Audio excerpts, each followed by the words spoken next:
Good evening class.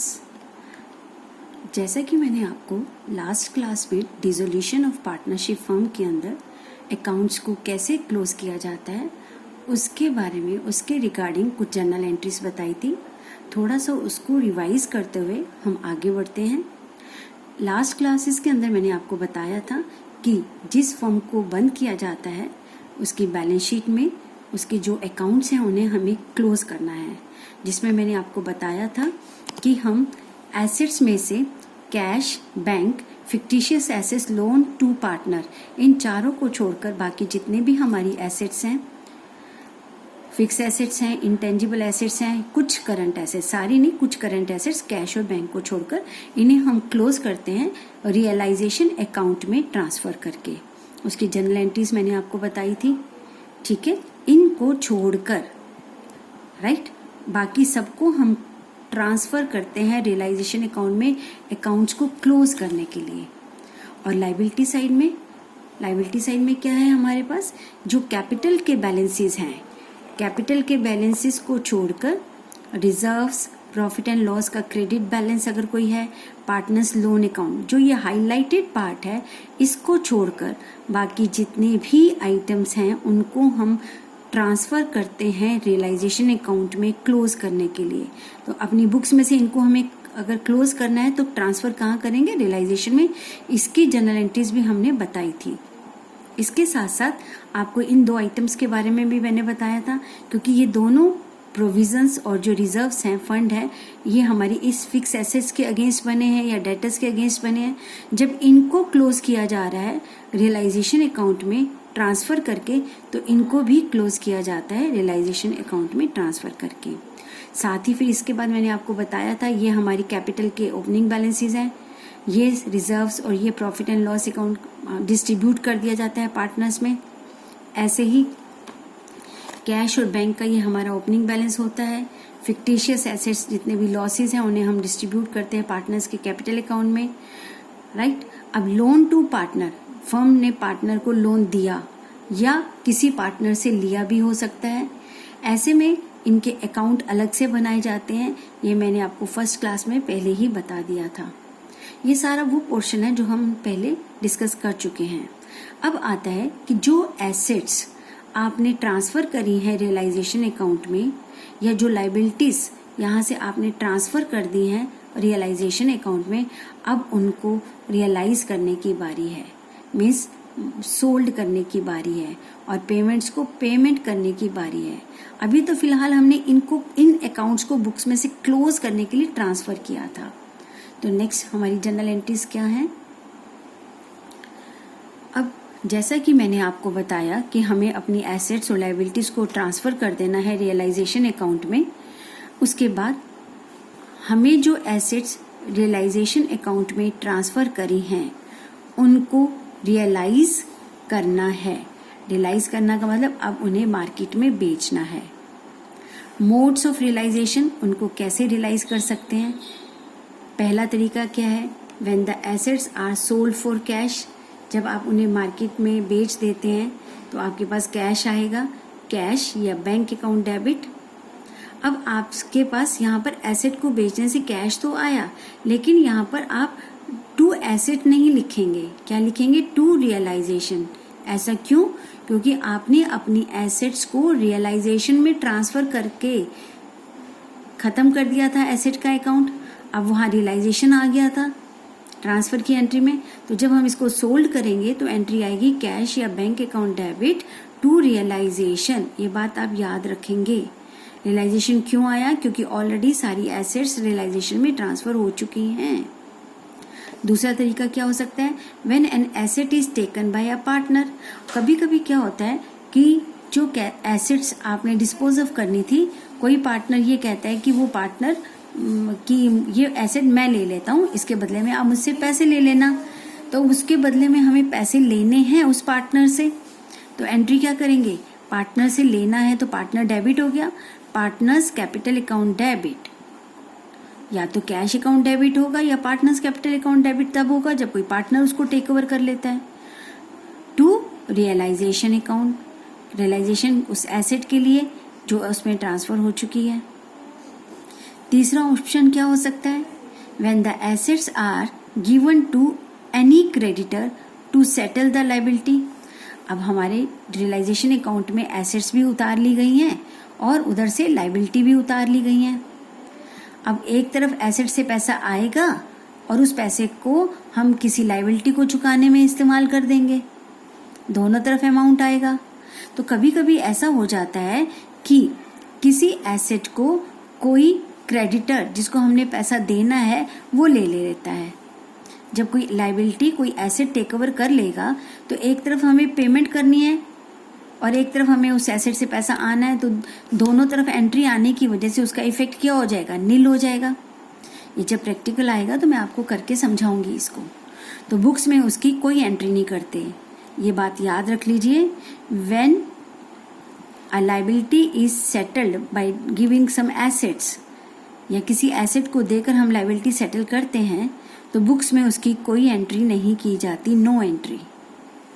ठीक है, तो ये क्या थे हमारे जो एसेट्स हमने ट्रांसफर करी थी उनको रियलाइज करने की, ये तीनों में से कोई भी ऑप्शन हो सकता है। अब आता है कि लायबिलिटीज, जब एसेट्स रियलाइज हुई हैं तो लायबिलिटीज भी तो पे करनी है। अब लायबिलिटीज को कैसे पे करना है, कैसे कर सकते हैं, modes of settlement of liability. पहला है ऑन पेमेंट ऑफ लायबिलिटी, दूसरा है if partner agree to settle a liability. अगर कोई पार्टनर कहता है कि उस लायबिलिटी को मैं सेटल कर देता हूँ। चलिए, पहला है कि जब फर्म खुद उस लायबिलिटी को पे कर रही है। अब लायबिलिटी को पे करने पर कैश जाएगा, क्रेडिट होगा टू कैश या बैंक। अब वो लायबिलिटी का अगर हमने ट्रांसफर नहीं किया होता तो हम क्रेडिटर्स को पेमेंट की एंट्री करते थे, क्रेडिटर्स टू बैंक। लेकिन यहाँ क्रेडिटर्स नहीं लिखेंगे क्योंकि उन क्रेडिटर्स को हमने कहाँ ट्रांसफर कर दिया था, रियलाइजेशन में। तो यहाँ क्या लिखा जाएगा, realisation account debit to bank account या कैश अकाउंट। ठीक है, ऐसे ही जब किसी लायबिलिटी की जगह हम कैश नहीं देते, कोई पार्टनर को बोलते हैं कि पार्टनर तुम ये लायबिलिटी सेटल कर दो, हम तुम्हें बाद में दे देंगे। अब बिजनेस को वो पैसा पार्टनर को देना तो है क्योंकि पार्टनर फर्म के बिहाफ पर उसको पे कर रहा है, तो फर्म के लिए वो लायबिलिटी हो जाएगी पार्टनर को पैसा देना। तो एंट्री क्या होगी, रियलाइजेशन अकाउंट डेबिट तो होगा ही होगा क्योंकि लायबिलिटी सेटल हो रही है। टू कैश की जगह क्या लिखा जाएगा, टू पार्टनर्स कैपिटल अकाउंट। ठीक है, कभी कभी क्या होता है कि जब हम किसी लायबिलिटी को सेटल करने के लिए कोई एसेट दे देते हैं, सेम ये वाला पॉइंट आ गया, ये भी ऑप्शन हो सकता है क्योंकि ये ऑप्शन अगर लायबिलिटी में भी हो सकता है और एसेट में भी हो सकता है। तो इस केस में भी नो एंट्री होगी when liability is settle bye paying few assets या सम एसेट्स। ठीक है, तो पेमेंट्स दो तरीके से सेटल होती हैं, बिजनेस उसको कैश दे या बैंक देगा या फर्म उसकी लायबिलिटी को पे करेगा। अगर फर्म पे करेगा तो बिजनेस फर्म को लौटाएगा, इसीलिए तो उसको क्रेडिट कर रहा है। इससे फर्म की लायबिलिटी पार्टनर के प्रति बढ़ जाएगी, बाद में दे देगा, उसको सेटल कर देगा। ठीक है, तो एक हमने देखा कि एसेट्स को रियलाइज करने पर किस तरह से जर्नल एंट्रीज करनी है, ये तीनों तरीके। इसके बाद लायबिलिटीज को सेटल करने पर, लायबिलिटीज की जब पेमेंट करनी है तो क्या ऑप्शन होते हैं वो मैंने अभी आपको बताया। इसके बाद नेक्स्ट जर्नल एंट्री है अकाउंटिंग फॉर अनरिकॉर्डेड एसेट। जब बिजनेस को बंद किया जा रहा होता है तो उस समय जो बैलेंस शीट में एसेट्स होती हैं वो सारी एसेट्स तो हमें पता चल रही हैं कि ये हैं जिन्हें ट्रांसफ़र करना है और हम इसे ट्रांसफ़र करके क्लोज कर देते हैं। बट अचानक हमें कोई ऐसी एसेट मिलती है जो कि बुक्स में रिकॉर्ड नहीं की हुई लेकिन हमारे गोडाउन में, स्टोर रूम में पड़ी होती है, unrecorded, accounting for unrecorded asset. अब अचानक अगर हमें कोई ऐसी एसेट मिल जाती है तो बिजनेस उसको क्या करेगा, बेच देगा, पैसा लेगा उसके against. If it is sold तो कैश अकाउंट डेबिट, और बिजनेस को अचानक से पैसा मिल रहा है, रियलाइज हो रहा है, और उस एसेट को तो क्रेडिट कर नहीं सकते क्योंकि वो एसेट बुक में है ही नहीं, तो cash account debit to realisation. Realisation क्यों, क्योंकि प्रॉफिट हो रहा है उस एसेट के लिए जिसकी कोई बुक वैल्यू नहीं और हमें पैसा मिल रहा है। ठीक है, it is taken by a partner. अगर उस अनरिकॉर्डेड एसेट को कोई पार्टनर ले जाता है तो हमें कैश नहीं मिलेगा, कैश की जगह हम उससे पैसा लेंगे, हम मतलब फर्म उससे पैसा लेगी। तो partners capital account debit to realisation. ठीक है। अब तीसरा ऑप्शन क्या हो सकता है, अगर कोई अनरिकॉर्डेड एसेट हमें मिलती है उसको हम सेटल करते हैं लाइबिलिटी में, किसी को हमने पैसा देना था वही वाली एसेट उठाकर हम उसको दे देते हैं और बोले लो तुम्हारा हिसाब हो गया। If it is given against settle a liability तो इसकी नो एंट्री। कभी भी किसी एसेट को जब लाइबिलिटी सेटल करने के लिए दिया जाएगा बेटा तो बुक्स में उसकी कोई एंट्री नहीं करेंगे। पहले भी मैंने बताया आपको, इस केस में भी आपको बताया जा रहा है। तो ये हमारा था अनरिकॉर्डेड एसेट्स की अकाउंटिंग ट्रीटमेंट बुक्स में कैसे किया जाता है। नेक्स्ट आता है आपका अकाउंटिंग फॉर अनरिकॉर्डेड लाइबिलिटी। जैसे अनरिकॉर्डेड एसेट है ऐसे अनरिकॉर्डेड लाइबिलिटी भी हो जाती है। अब अचानक कोई बंदा आके कहता है कि आपको मेरे कोई फर्म को कहता है कि मुझे इतना पैसा देना है और विद प्रूफ एविडेंस के साथ लाता है तो फर्म को पे करना ही पड़ेगा, जबकि बुक्स में रिकॉर्डेड नहीं है। बट अगर उस बंदे के पास एविडेंस है तो फर्म को पे करना पड़ेगा। और अनरिकॉर्डेड लाइबिलिटी अगर कोई आती है तो बिजनेस के लिए लॉस है। इफ इट इज पेड तो लॉस है तो रियलाइजेशन अकाउंट डेबिट हो गया, और कैश जा रहा है पे करने हैं तो टू कैश या bank account. If a partner agree to pay it, अब कभी कभी कोई पार्टनर भी पे करने को तैयार होता है कि बाद में हिसाब कर देना मेरा, लेकिन for the time being partner उसको पे कर देता है तो लॉस तो है ही है। जैसे रियलाइजेशन अकाउंट डेबिट है तो यहाँ पर भी रियलाइजेशन अकाउंट डेबिट होगा, लेकिन यहाँ टू कैश की जगह टू पार्टनर्स कैपिटल क्रेडिट करा। पार्टनर्स कैपिटल को क्रेडिट करने का मतलब है लाइबिलिटी बढ़ गई। फर्म अब ये पैसा किसको देगी, पार्टनर को देगी बाद में, क्योंकि फिलहाल पार्टनर ने फर्म के बिहाव पर पे कर दिया तो पार्टनर को देना है तो पार्टनर फर्म ने इसको क्रेडिट कर दिया। ठीक है, तो ये एंट्री थी अनरिकॉर्डेड लाइबिलिटी के लिए। अब कुछ इम्पोर्टेंट पॉइंट्स हैं जो बिजनेस के अंदर अकाउंटिंग करते समय ध्यान में रखने हैं। वो इम्पोर्टेंट पॉइंट्स क्या हैं। इफ क्वेश्चन इज साइलेंट, कुछ बातों में क्वेश्चन में कुछ नहीं लिखा होता, जैसे कि अगर क्वेश्चन में टेंजिबल एसेट्स, कोई भी फिक्स एसेट्स हैं जैसे furniture, building, plant, machinery, tangible assets को ट्रांसफर करने के बाद आपने उसे रियलाइजेशन अकाउंट में ट्रांसफर कर दिया, कुछ नहीं लिखा कि उनकी रियलाइजेबल वैल्यू क्या है, यानी क्वेश्चन साइलेंट है कि आपको आपने का मतलब फर्म ने उसे कितने में सोल्ड किया, उसकी रियलाइजेबल वैल्यू क्या है। तो प्लीज स्टूडेंट्स ये ध्यान रखेंगे तो यह मानेंगे कि उनकी कोई रियलाइजेबल वैल्यू नहीं है, यानी वो हमें जीरो वैल्यू पर रियलाइज हुए, कोई रियलाइजेबल वैल्यू नहीं है, मीन्स रियलाइजेबल वैल्यू जीरो है।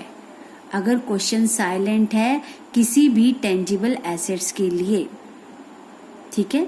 वैसे तो क्वेश्चन में दिया होगा, लेकिन बाय चांस अगर नहीं दिया होता है तो आप मानेंगे कि उसको बेचने से बाजार में आपको कुछ नहीं मिला, फर्म को कुछ नहीं मिला, ठीक है। लेकिन अगर क्वेश्चन में लायबिलिटी की, ये मैंने एसेट्स के बारे में बताया, अभी मैं बात कर रही हूँ आउटसाइड लायबिलिटीज के बारे में। अगर क्वेश्चन में लायबिलिटीज की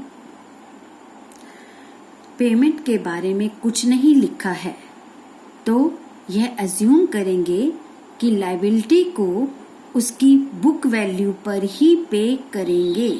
सपोज कीजिए आपकी बैलेंस शीट में क्रेडिटर्स थे 10,000 के, और नीचे जब एडजस्टमेंट दी होगी बैलेंस शीट के नीचे वहाँ कुछ नहीं लिखा क्रेडिटर्स के बारे में, तो ऐसे में हमें ये मानना होगा कि वो 10,000 के जो क्रेडिटर्स थे आपने 10,000 में पे कर दिए।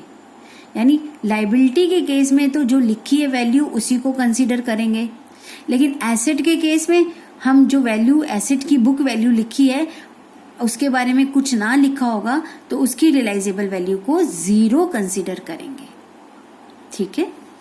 इसके बाद नेक्स्ट है फॉर रियलाइजेशन एक्सपेंसेस, जिसे हम डिसोल्यूशन एक्सपेंसेस भी कहते हैं। अब ये क्या चीज़ है बेटा, हमेशा याद रखिए बेटा, जब किसी बिजनेस को बंद करते हैं तो बंद करने में भी खर्चा आता है। अब जो एसेट्स आपने ट्रांसफ़र करी थी रियलाइजेशन अकाउंट में, फिर उनको बेचा थ्रू रियलाइजेशन, पेमेंट्स करी, इन सब कामों के लिए इधर उधर जाना, किसी को कमीशन देना बेचने पर, बहुत सारी खर्चे हो जाते हैं। तो जब फर्म को बंद किया जाता है तो बंद करने के टाइम जो खर्चा आता है उसे हम कहते हैं रियलाइजेशन एक्सपेंसेस या डिसोल्यूशन एक्सपेंसेस, कुछ भी कह सकते हैं। ठीक है। Expenses incurred in the process of dissolving the firm, जब किसी फर्म को डिसॉल्व किया जाता है तो डिसॉल्व करने में जो खर्चा होता है that is selling the assets and paying the liabilities. Assets को बेचने में कमीशन देना या बंदे को, जो बंदा ये काम कर रहा है उसको कुछ पैसा देना, ऐसे लायबिलिटीज को पे करने के लिए भी कुछ भी खर्चा है जो हमें फर्म को डिसॉल्व करने में करना पड़ रहा है उसे हम डिसोल्यूशन या रियलाइजेशन एक्सपेंसेस कहते हैं। ये 1 मार्क का क्वेश्चन आ सकता है। ठीक है। अब क्या होता है कि ये खर्चा कौन कर रहा है जो फर्म को बंद होने पर हो रहा है, इसके लिए 2 बातें आपको ध्यान रखनी है। Sometime these expenses are paid to outside person. क्या होता है बेटा कि इन सब कामों के लिए हम बाहर से एक बंदा रख लेते हैं, एक पर्सन अपॉइंट कर लेते हैं जिसको कहते हैं कि ये सारे काम तुम करोगे, हम तुम्हें महीने का इतना देंगे या लमसम इतना अमाउंट देंगे, अमाउंट फिक्स कर लिया जाता है। तो उसको जो ये पे कर रहे हैं, ये खर्चा इस पूरे बिजनेस को बंद करने के लिए पे कर रहे हैं, तो इसका नाम होगा realisation expenses. Sometime these expenses are paid to outside person, ये खर्चा फर्म को पे करना पड़ेगा जो बंदा वो रखेंगे। बट कभी कभी क्या होता है, और it may be paid to a partner as remuneration to carry out dissolution process. कभी कभी क्या होता है बेटा कि किसी फर्म में सपोज 4 पार्टनर हैं, एक पार्टनर को कहा जाता है कि चल तू ये सारा काम कर फर्म को बंद करने के लिए, इसके लिए हम तुझे एक्स्ट्रा इतना अमाउंट देंगे, इतनी रेम्यूनरेशन देंगे, इतनी कमीशन देंगे, यानी हम तुझे इतना पे करेंगे।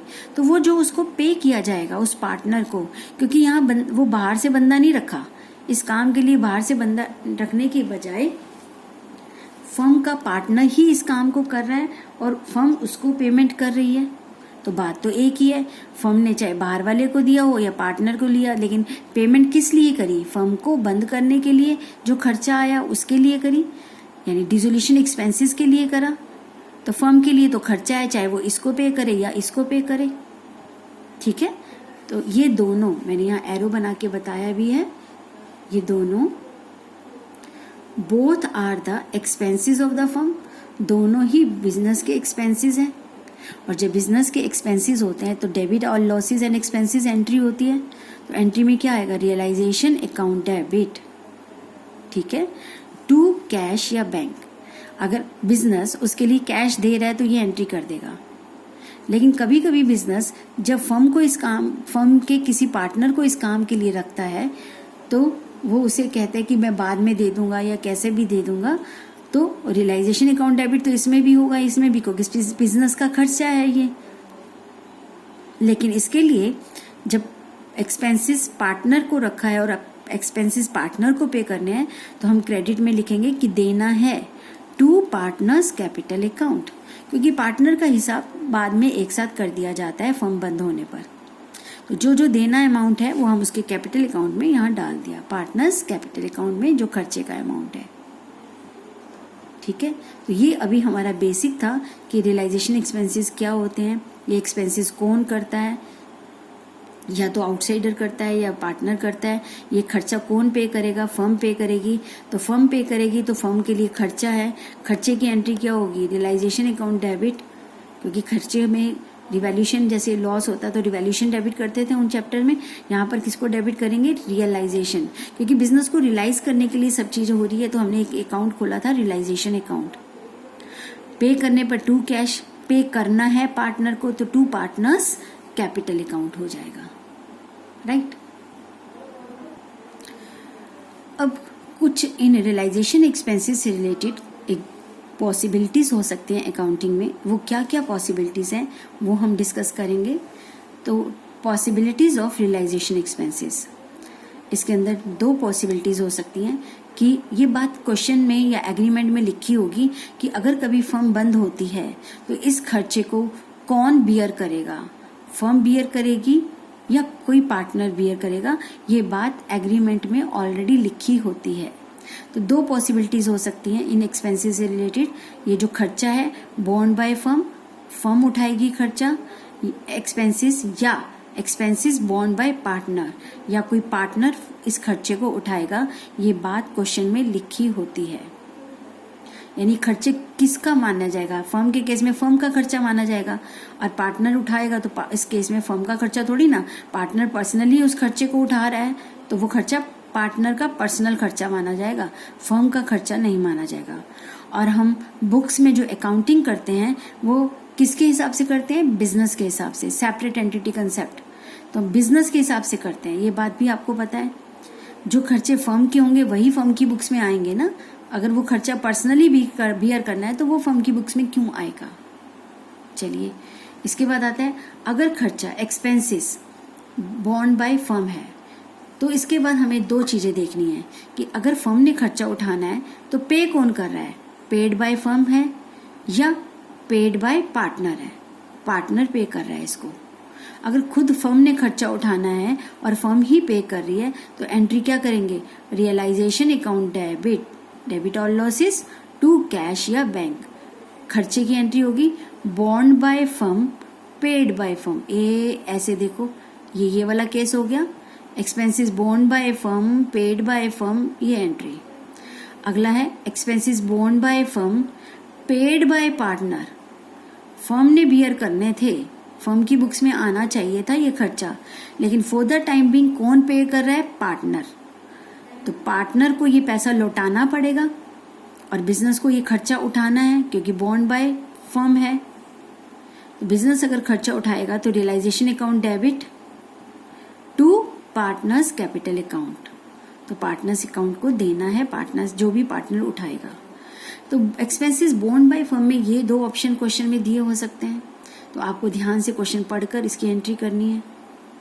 दूसरा, अगर फर्म की बजाय कोई पार्टनर एग्रीमेंट में लिखा है कि जब भी फर्म डिसॉल्व होगी तो उस खर्चे को कौन उठाएगा, पार्टनर, तो उस केस में एंट्रीज कैसे की जाएंगी, फिर चेक करना पड़ेगा।